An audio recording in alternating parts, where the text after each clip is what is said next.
को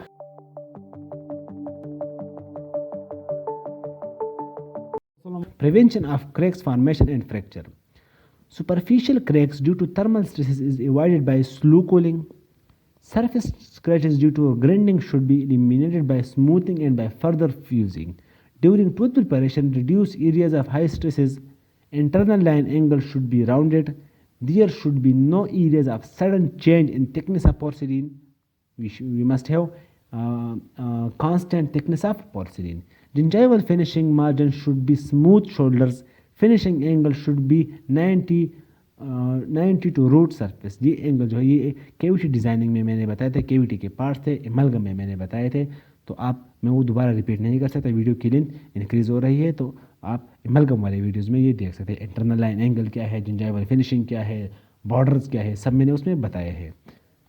first approach जो है वो ये क्या था हमारे पास, जो सुपरफिशियल कूलिंग था, लाइन एंगल्स थे, ये हमारे पास एक पहला अप्रोच था। दूसरा अप्रोच क्या है, एल्यूमिनियस इंसर्ट्स एंड एल्यूमिनियस पोर्सिलिन। एक हम एल्यूमिनिया को इंसर्ट्स करेंगे, एल्यूमिनिया के इंसर्ट्स लेंगे, और दूसरे में हम एल्यूमिनियस पोर्सिलिन लेंगे।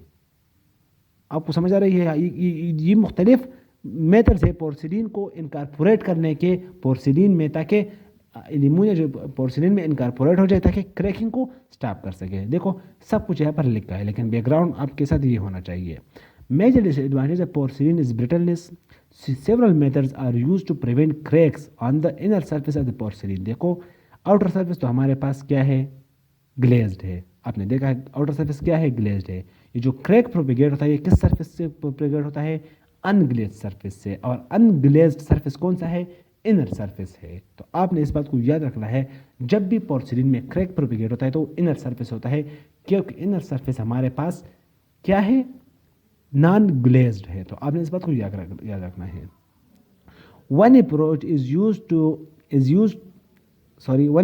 to use a core of pure alumina on which porcelain crown is constructed. This is alumina insert. हम alumina का एक लेयर ही दे देते हैं। Alumina is hard and opaque, so less susceptible to crack propagation than porcelain. Porcelain which contain alumina is referred as aluminous porcelain. I think इसमें definition, इसमें और कुछ बताने की ज़रूरत रही नहीं, ये मैंने बहुत ही सिंपल अल्फाज में लिखी है। Another approach to strengthen involves use of pure alumina inserts. These may be in the form of small sheet of alumina which are placed parallel in crown in order to strengthen without compromising appearance. Alumina particle act as a crack stopper, preventing crack propagation. So this is alumina and alumina insert porcelain.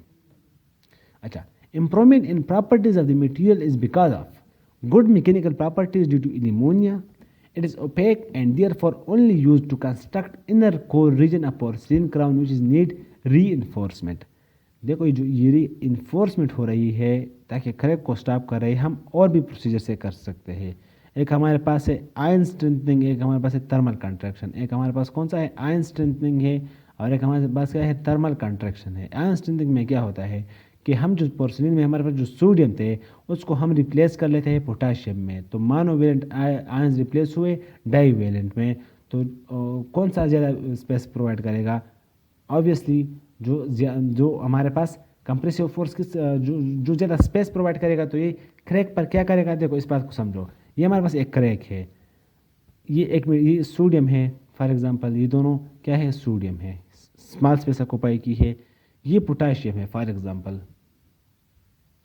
अब बताओ reinforce crack पहला method आपने देख लिया, हमारे पास ion करेगा या ये दूसरा मेथड क्या है, थर्मल ऑब्वियसली आउटर लेयर को हम थर्मली कंट्रैक्ट करेंगे पहले, तो थर्मली कंट्रैक्ट हो जाएगा, फ्यूज हो जाएगा, तो ये हार्ड हो जाएगा।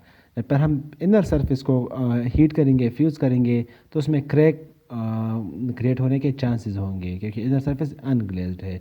तो जब इनर सरफेस पर ग्लेज प्रेशर अप्लाई होगा, क्रैक प्रोपेगेशन शुरू होगा, तो आउटर लेयर तो ऑलरेडी हार्ड है, तो ये क्रैक को इनहिबिट करेगा, क्रैक प्रोपेगेट नहीं हो जाएगा। So these are the two method for reinforcement of crack और stoppage of crack without alumina approach. अच्छा, इस स्लाइड में और कुछ भी नहीं है, आप पढ़ लो, आपको समझ आएगा। ये बात याद रखना है, जो हमारे पास अनइनफोर्स पोर्सिलिन है जिसमें रेनफोर्समेंट नहीं हुई है, उसकी स्ट्रेंथ हमारे पास 80 मेगापास्कल है, और जिसमें रेनफोर्समेंट हुई है उसकी स्ट्रेंथ हमारे पास 110 मेगापास्कल है। तो आपने ये याद रखना है। अच्छा, हमारे पास जो थर्ड अप्रोच है for strengthening of porcelain is centre aluminous core porcelain. देखो इसमें हम क्या करते हैं, एक एल्यूमिनिया को सेंटर कर देते हैं एल्यूमिनिया पोर्सिलिन कोर में। अगेन मैं वो बात कहने जा रहा हूँ, ये डिफरेंट प्रोसीजर है एल्यूमिनिया को इनकारपोरेट करने के लिए इन पोर्सिलिन। पहले हम कोर में भी प्रोवाइड कर सकते हैं, हम टिन बॉडी पोर्सिलिन में भी हम इनकारपोरेट कर सकते हैं, और इसके अलावा मुख्तलिफ प्रोसीजर्स है, सेंटरिंग भी कर सकते हैं। तो आपने ये बात याद रखनी है। अच्छा, centre alumina core introduce to provide extra strength, duplication of the die using special plaster. Alumina slip is prepare from alumina is then painted on the die. Moisture from slip is observe by plaster leaving a layer. वही हमारे पास compaction की बात हो रही है। 0.2 millimetre thick space हम platinum के लिए रखेंगे as a spacer. Due to shrinkage of die material at high temperature alumina core can easily be removed. Again वही बात है, अगेन एंड अगेन हो रही है कि कंपेक्शन है, हम सेंटरिंग करेंगे एल्यूमिनिया के, तो इसमें इन डिटेल के जाने की ज़रूरत नहीं है। अच्छा, outer surface of core is padded with slurry of glass. Glazing की बात हो रही है। Powder and firing at 1100 degrees C is carried out to liquefy glass, which flows to fill all the spaces between center and ammonia particles. Glass will also improve translucency of ceramics। देखो ये जो space है infiltrates form में होगी तो इसको fill करेगी। ये बात आगे मेरे ख्याल से यहाँ इन्फिल्ट्रेशन है, तो ये इन्फिल्ट्रेशन हमारे पास सेंटर इन अमोनिया के है, उसमें हम ग्लास डालेंगे, लू फ्यूजिंग ग्लास डालेंगे तो फ्लूइड होगा, वो फ्लूइड्स कनकेविटीज़ हो जो हमारे पास इन्फिल्ट्रेट्स है उसको फिल करेगा और ग्लास इन्फिल्ट्रेट्स बन जाएंगे इन कनकेविटीज़ में। तो यही बात हो रही है। अच्छा, एप्लीकेशन ऑफ पोर्सिलिन। आपने अभी तक मेरे ख्याल से आपको पता चल चुका होगा कि पोर्सिलिन को हम कहाँ पर यूज़ करेंगे। इसको हम डेंचर टीथ के लिए भी यूज़ करते हैं and it was design for this purpose basically. Porcelain fuse to metal crown से एक अलग चैप्टर है पोर्सिलिन का, इसको मैं अलग पढ़ने वाला हूँ। अगर इस वीडियो पर सपोर्ट मिल गया तो मैं इसको पर भी वीडियो बनाऊँगा। Porcelain fuse to metal, all ceramic crowns and inlays and onlays veneers भी हम इससे बनाते हैं। तो ये बेसिक यूज़ है। अगर आपसे मौवा में पूछा जाए कि पोर्सिलिन किस चीज़ के लिए डिज़ाइन हुआ, तो आपने याद रखना है कि ये इनिशियली फॉर टीथ मेकिंग और डेंचर मेकिंग के लिए ये डिज़ाइन हुआ था। डेंचर का कौन सा पार्ट है, तो डेंचर बेस नहीं बनाएगा, डेंचर टीथ मीन्स डेंचर के जो टीथ थे। अच्छा, इसके एडवांटेजेस मेरे ख्याल से आपको 3-4 अब तो आपको आते होंगे। Extent because of greater translucency, aesthetic quality properties है, extent biocompatible, low corrosion, more resistance to abrasion. Very simple, आप इजीली रिलेट कर सकते हो कि why it is excellent translucency. You can clearly see, अगर आपको पता नहीं है तो इसका मतलब ये है कि आपने चैप्टर सही नहीं पढ़ा। ऑप्सिफायर जो हम डाल रहे थे, हम जो मॉडिफायर डाल रहे थे, ट्रांसलूसेंसी के जो हम मेटल्स डाल रहे थे, उसी वजह से हमारे पास ट्रांसलूसेंसी इन्हेंस होगी। बायोकम्पेटिबिलिटी क्यों अवेलेबल हाईएस्ट है, एक्रेलिक में हमारे पास मोनोमर्स है, यहाँ पर मोनोमर्स भी नहीं है, इस तरह कोई इरिटेंट भी नहीं है, तो ये इसमें की बायोकम्पेटिबिलिटी बहुत बेस्ट है। लो कोरोजन इसमें इसलिए क्योंकि मेटालिक नहीं है, तो जब मेटालिक नहीं है तो इसमें कोरोजन कम होगा। More resistant to abrasion due to brittle in nature, बहुत ही हार्ड है। हार्ड किस वजह से है, फील्डस्पार पार्टिकल्स एंड सिलिका से। अच्छा, डिसएडवांटेज इसके क्या है, ब्रिटल, ये जो सबसे मेजर एडवांटेज इसकी ब्रिटलनेस है। श्रिंकेज ड्यूरिंग प्रोसेसिंग में, कंपेक्शन में भी हमने देखा, हमने फायरिंग एंड सिंटरिंग में भी देखा। अच्छा, difficult to grain and polish, again बात हमने की थी। Glaze is removed if grinded for high spots.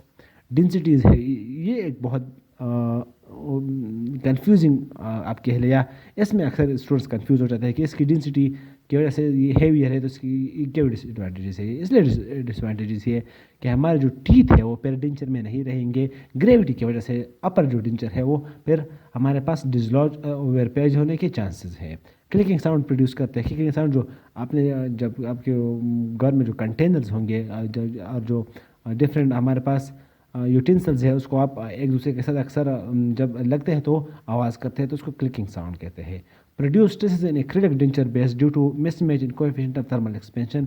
ये मैंने डिटेल में डेंचर बेस में कहा था। जो हमारे पास डेंचर बेस है ये एक्रिलिक से बना है, इसमें जो टीथ है वो फिर किस चीज़ से बने होंगे, हमारे पास पोर्सिलिन से। तो जहाँ पर ये टीथ और हमारे पास जो डेंचर बेस टचिंग करते हैं, इस पॉइंट पर हमारे क्या होगा, मिसमैच होगा, तो यहाँ पर प्रॉब्लम्स क्रिएट हो सकते हैं। कोएफिशिएंट ऑफ थर्मल एक्सपेंशन और और मसाइल रिजेक्शन भी हो सकते हैं इस जगह से, तो ये आपने याद रखनी है। That's all, thank you so much for watching this video. अगर आपको आपकी कोई भी क्वेरी है, अगर आपको कोई भी कंफ्यूजन है, जो भी मैंने मिस किया है, तो आप बता सकते हैं।